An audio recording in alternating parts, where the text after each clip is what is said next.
5.6 million pesos na halaga ng marijuana sinira sa magkakahiwalay na marijuana eradication sa Benguet.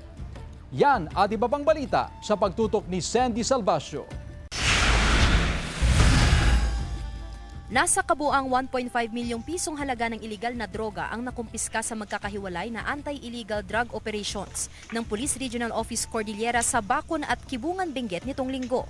Nadiskubre ang 11 plantasyon ng marijuana sa Barangay Takadang at Badaw sa Kibungan at Barangay Kayapa sa Bacon.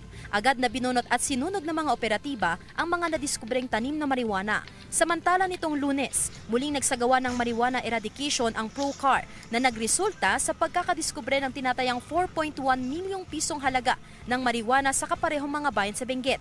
Natagpuan sa Barangay Badaw at Takadang ang 10 plantasyon. Sa Barangay Kayapa Bacon, nadiskubre ang 750 fully grown marijuana plants. Habang sa isang communal forest sa Barangay Pongyan, Kapangan, natagpuan din ang 250 fully grown marijuana plants. Agad ding sinira ang mga pananim.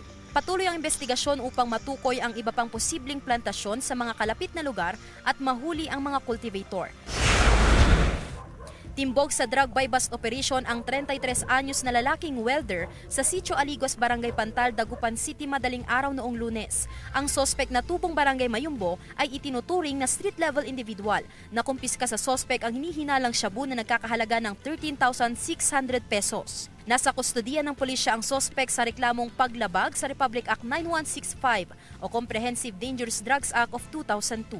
Wala pa siyang pahayag. Sandy Salvacio, One North, Central Luzon.